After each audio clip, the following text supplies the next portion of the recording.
After studying this module, you will be able to theoretically understand different theories of profit, comparatively analyze the different theories of profit, know how different micro and macro economic concepts are applied to define and determine profit.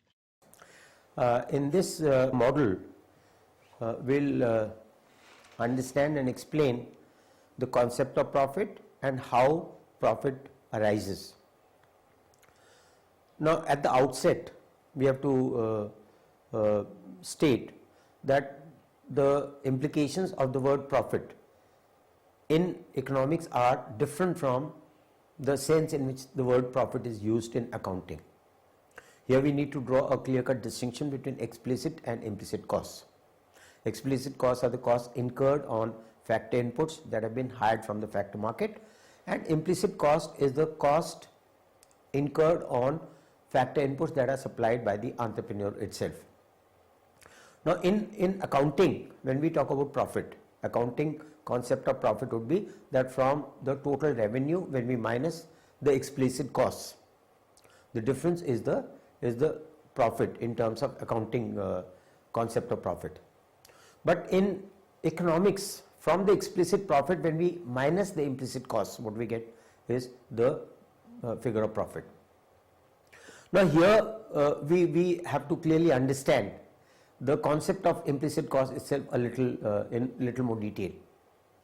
Like I said, implicit cost is the cost incurred on factor inputs that are supplied by the entrepreneur itself. Now, one of the factor inputs that is supplied by the entrepreneur is the function of entrepreneurship or the services of entrepreneurship. Now, in return for the services of entrepreneurship, the entrepreneur earns profit, and this profit that is earned is got to be clearly understood in the context and sense in which the word is being used in economics. Like, for example, if you look at firm under perfect competition, we say the firm in the long run usually earns only normal profits. Only the intra-marginal firms can earn supernormal profits even in the long run, but the marginal firm earns only normal profits. Now, question is the normal profit earned by the firms is a part of profit? The answer is no. Normal profit is the implicit cost of entrepreneurship. Therefore, when a firm is equating its AR/MR with MCAC, then at this point the firm is just breaking even. In the sense, it is earning only normal profit, which normal profit is the implicit cost of entrepreneurship. This is the minimum that the firm has to earn so as to remain in its present employment. If it does not earn even this much, then the firm will have to move over to some other industry. So therefore, what we are trying to stress here is that profit in economics essentially means economic profit, excess profit, or pure profit. And this pure profit is over and above the normal profit that is being earned by a firm. Now, the question that we will seek to answer and address in this particular module is as to how can this excess profit or supernormal profit emerge or arise.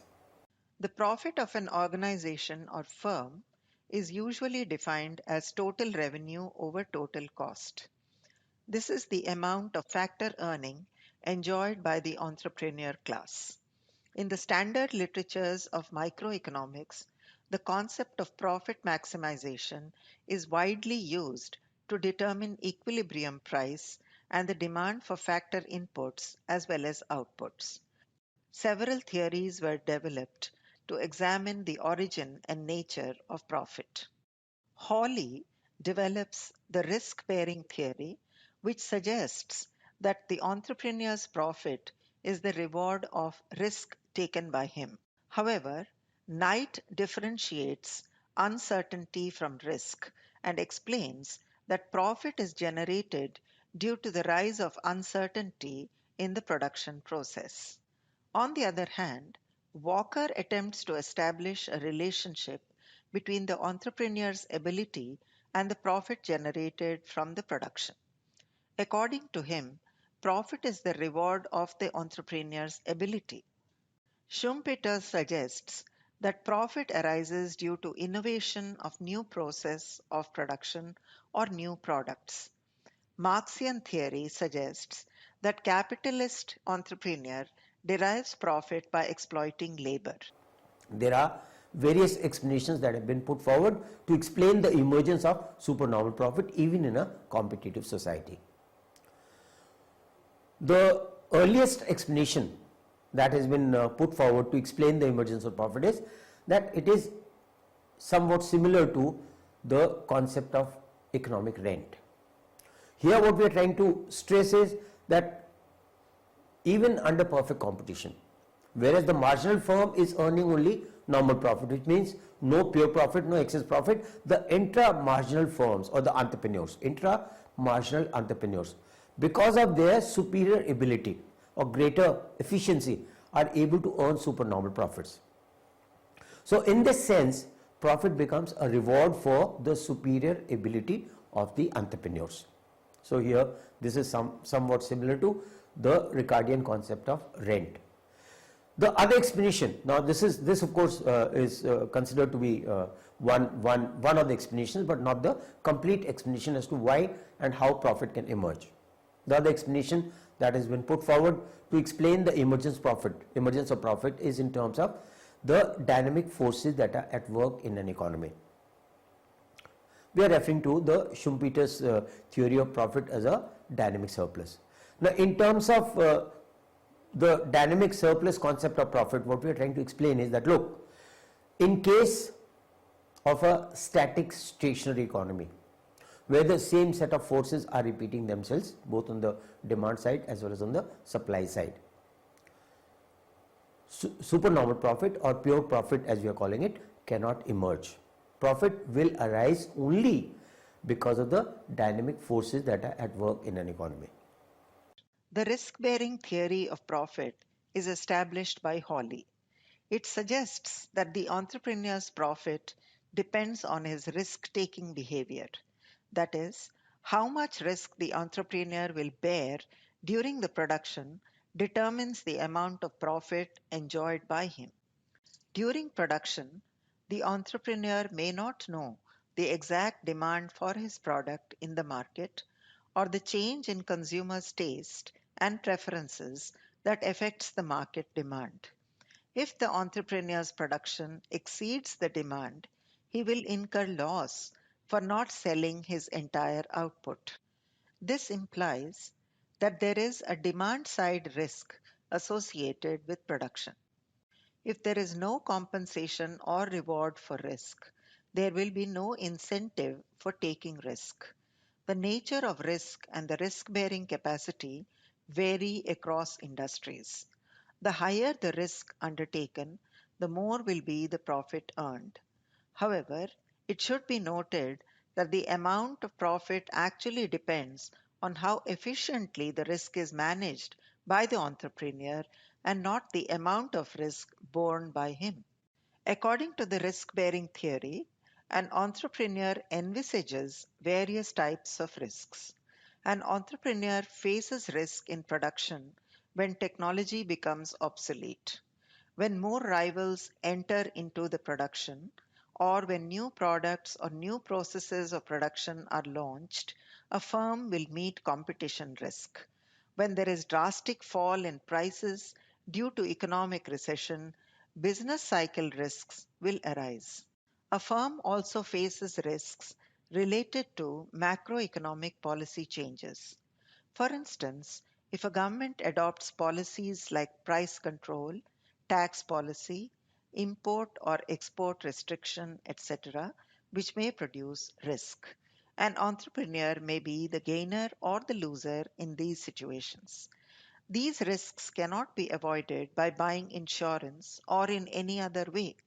Therefore, entrepreneurs have to undertake these risks and claim profit as a reward for bearing these risks.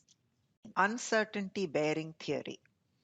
Professor Knight suggests that profit is the reward for bearing uncertainty. In the theory of production, the assumption of certainty is somewhat unrealistic, as with the progress of the economy, the entrepreneur has to face uncertainty in the sphere of production. When production takes place simply for self consumption, there is no uncertainty. However, if production takes place for commercial purposes, that is, price and output dependent on the interaction between buyers and sellers, then uncertainty arises in the decisions of entrepreneurs. This uncertainty generates profit. According to Knight, there is difference between risk and uncertainty. Many situations may arise during the process of production which can be anticipated or whose probability of occurrence can be statistically estimated. These situations are known as insurable risks. The loss from insurable risks can be avoided by paying some fixed premium. Therefore, these insurable risks do not cause uncertainty.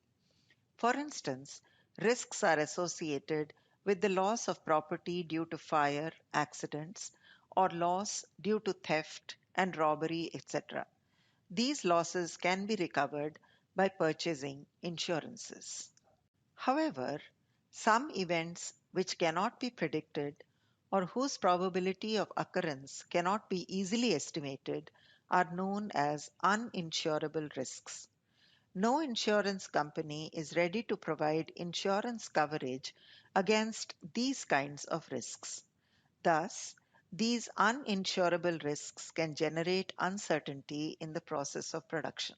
For example, uncertainty can be reflected in the outcomes of price decisions taken by firms or the facts that there is no prior information regarding the rise or fall of product price. There is no provision for insurance against commercial losses which may arise due to price decisions, output, product variation, etc. Entrepreneurs claim profit as rewards for undertaking these non insurable risks or uncertainties. According to Knight, uncertainty in production can be thought of as a factor of production like other factors, say land, labor, capital, etc. The price for undertaking this uncertainty is therefore considered as part of the cost of production. Like other factors, there exists supply price of uncertainty. This supply price is known as profit. In the production process, since entrepreneurs supply the uncertainty factor, they enjoy profit. It should be noted that in Knight's theory, in the midst of uncertainty, if producers' anticipations regarding output and price decisions are found correct, then they enjoy profits, otherwise, they incur losses. Let us take an example. When the VCRs were launched for the first time in the world, in India, VCRs were sold to begin with at an exorbitant price of anywhere between 90,000 to 1,10,000. And the first batch of suppliers earned a huge profit. This attracted new entrants into the industry. We reached a stage where today a DVD player, which is an improvement over a VCR, is available for around 4,000. What does this mean? There was an innovation in terms of the electronics industry. This innovation led to emergence of massive supernormal profit, huge supernormal profit. So this profit which emerged was essentially a reward for the dynamic forces that were at work on the supply side. And because of the inventions and innovations that happened on the supply side, and because of the profit that followed the innovation, the result of that was it attracts. So there are dynamic forces at work. These dynamic forces at work lead to emergence of profit, and this emergence of profit eventually gets competed away because of the new firms that are attracted into the industry.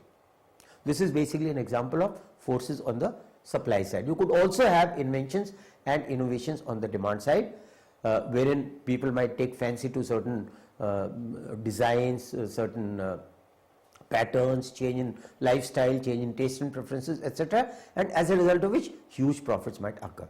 So in terms of profit as a reward for dynamic forces that are at work in an economy, essentially what we are trying to stress on is that profit will not emerge unless there were dynamic forces that were at play in an economy. We can cite innumerable examples wherein we have seen that inventions and innovations have resulted into huge profits which have been competed away because of the new firms that were attracted into the industry, and that led to emergence of even newer products.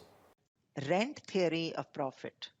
The rent theory of profit was developed by Walker, suggests that profit earned by the entrepreneur is considered as a reward for his efficiency and ability.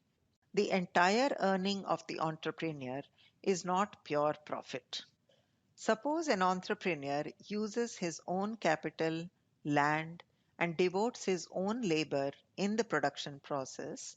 The pure profit is then obtained by deducting the payments of all factors employed by him from his total earnings. According to Walker, this pure profits not only depends on the ability of the entrepreneur, but also the ability of the marginal entrepreneur. The marginal entrepreneur is that entrepreneur who can only manage the cost of production. Thus, marginal entrepreneur operates at the break-even point where price equals average cost. The efficiency of an entrepreneur relative to marginal entrepreneur is measured by how much price exceeds average cost of production. The greater the efficiency of the entrepreneur as compared to the marginal entrepreneur, the higher will be the rent obtained by the entrepreneur. The theory of rent and the rent theory of profit are quite similar to each other. In the rent theory of land, there is no rent on marginal land. Similarly, in the case of profit, marginal entrepreneur enjoys zero profit or normal profit. The rent of a land arises if the fertility of the land is relatively higher than the marginal land. By adopting the same approach, we can say that the profit of a firm depends on the efficiency and ability of the entrepreneur relative to the marginal entrepreneur. It can also be argued that rent is surplus and does not determine price, while price determines the rent. Similarly, profit is also a surplus value and it does not determine price, while change in price will cause the change in profit. A very interesting example could be in the context of the emergence of the ballpoint pen industry. It would be interesting to note that the first ballpoint pen was sold by Schaeffers at a fancy price of $50. We are talking about 70s or 60s, late 60s, early 70s. No, sorry, it was around the 60s when the ballpoint pen was introduced with the slogan that you do not have to refill it every time you write. And in 6 months' time, Schaeffers, selling their ballpoint pens at a fancy price of $50, made a few $billion as the profit. Within 6 months, it attracted new players into the industry, and the same ballpoint pen was selling at a price of around 50 cents, which is half a dollar. So here we are talking about profit as a reward, as a profit. We are attributing the emergence of profit to the dynamic forces that are at work in an economy. We can talk about innumerable examples from this field. The innovation theory of profit is developed by Schumpeter. The creation of new products or new process of production is called invention, while innovation is the commercial utilization of invention. Thus, the innovator derives profit by utilizing commercially the newly invented products. The later economists, what they've said is that, look, because of these dynamic forces that are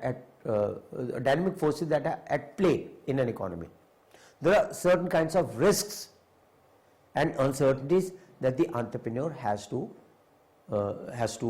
bear, and these risks may relate to risks on the side of demand or risks on the side of supply, and we need to draw a distinction between risks and uncertainties. Risks, basically, whether on the demand side or supply side, are those which can be anticipated and against which and insurance cover would be available. Therefore, the premium which is paid to cover those risks become a part of the cost of production, and therefore that should not be regarded as a part of the profit. However, there are certain uncertainties which cannot be anticipated, against which no cover is available, and therefore we cannot seek any kind of insurance against those kind of uncertainties. So there are explanations put forward in terms of emergence of profit, in terms of what is known as profit as a reward for risk bearing, or later profit as a reward for uncertainty bearing.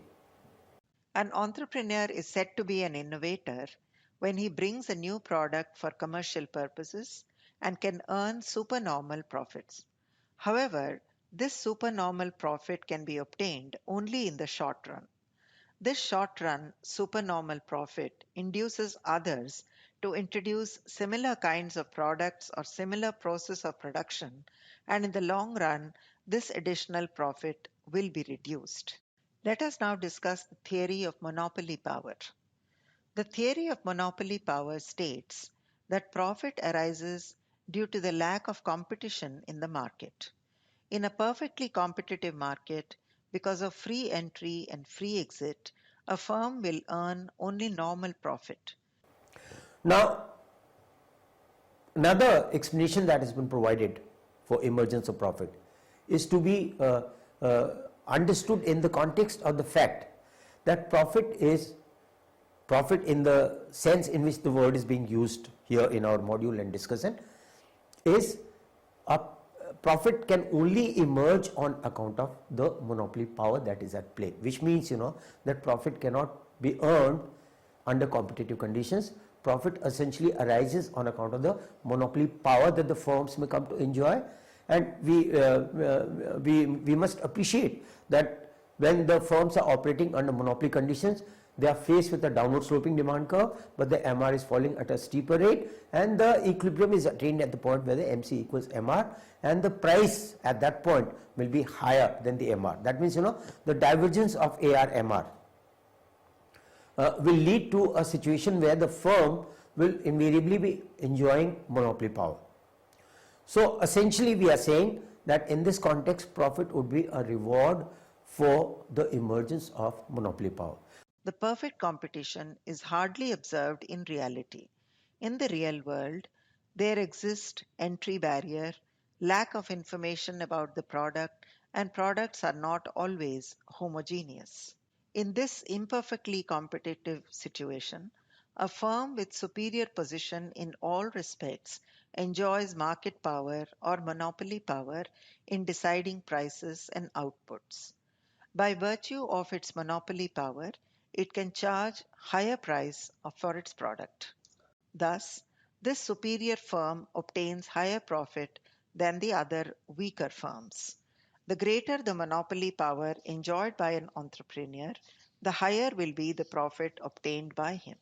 Marginal productivity theory suggests that any factor input is paid according to their marginal revenue productivity. For example, a worker receives wage rate equal to the marginal revenue productivity of the last unit of labor employed. By virtue of the same logic, it can be said that the profit of the entrepreneur should be the marginal revenue productivity of the marginal entrepreneur. According to Marshall, marginal productivity of the entrepreneur can be determined by the difference between the level of output produced by the entrepreneur and the level of output without the entrepreneur. Now, the question is, how far is this direct measure of marginal productivity of the entrepreneur given by Marshall valid in reality? An entrepreneur can directly estimate the marginal productivity of any other factor, while it cannot be possible directly to measure the marginal productivity of the entrepreneur by increasing or decreasing the number of entrepreneurs. This is because if the entrepreneur is replaced, the production will be stopped. Marshall also talks about the principle of natural selection in the process of production. This implies that entrepreneurs who are efficient can survive, and inefficient entrepreneurs are forced to exit from the market in the long run. Since the efficient entrepreneurs enjoy higher productivity, they can survive in the long run. The dynamic theory of profit.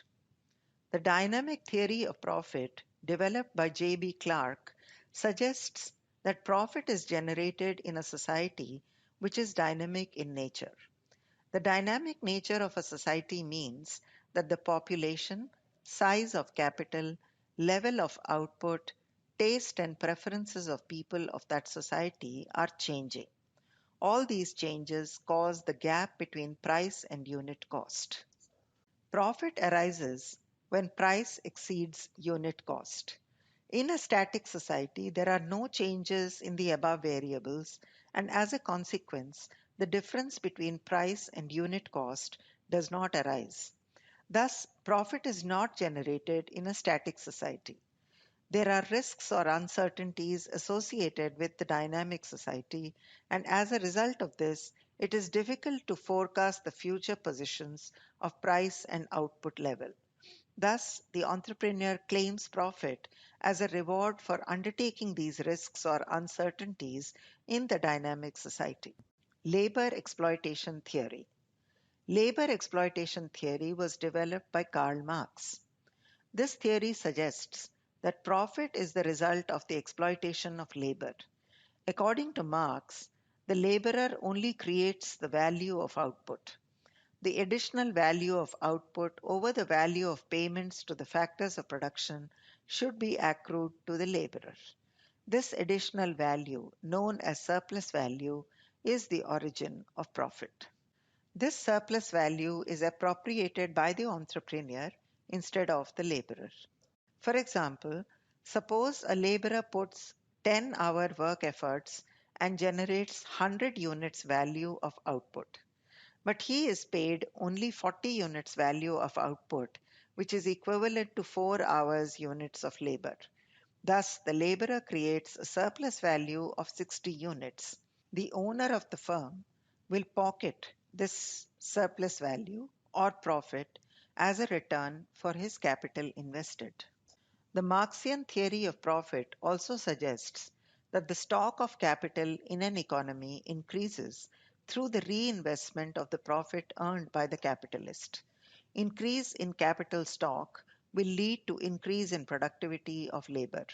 The wage should be increased with the increase in productivity of labor, but actually wage does not rise. The entrepreneur's profit will rise. Even if the wage rate tends to increase over time, the entrepreneur will employ labor saving technology. The resulting effect is that the demand for labor decreases and the wage rate remains the same. Since the laborer is denied from receiving the surplus value generated due to rise in productivity of labor, according to Marx, the laborer is said to be exploited. Profit is, therefore, the result of the exploitation of labor in the capitalist economy. In Marx's theory of profit, the capital and productivity of capital do not get importance, while labor is considered as the sole factor responsible for generating surplus value or profit. Let us now summarize what we have learned in this module. Profit is the amount of factor earning enjoyed by the entrepreneur class. Hawley suggests that the entrepreneur's profit is the reward of the risk taken by him. According to his risk bearing theory of profit, the nature of risk and the risk bearing capacity vary across industries, and the higher the risk undertaken, the more will be the profit earned. Professor Knight develops the uncertainty bearing theory of profit, which suggests that profit is the reward for bearing uncertainty. He identifies the existence of two types of risks in the process of production. One is insurable risk, which does not generate uncertainty in the production, and the other one is non insurable risk, which cannot be predicted. This non insurable risk triggers uncertainty, and the entrepreneur receives profit as a reward for undertaking this uncertainty. The rent theory of profit, developed by Walker, suggests that profit earned by the entrepreneur is considered as a reward for his efficiency and ability.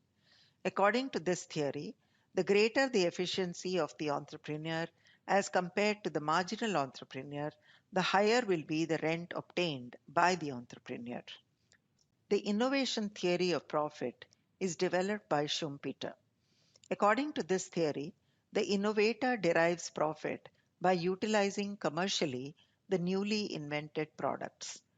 Monopoly power theory of profit suggests that profit arises due to a lack of competition in the market.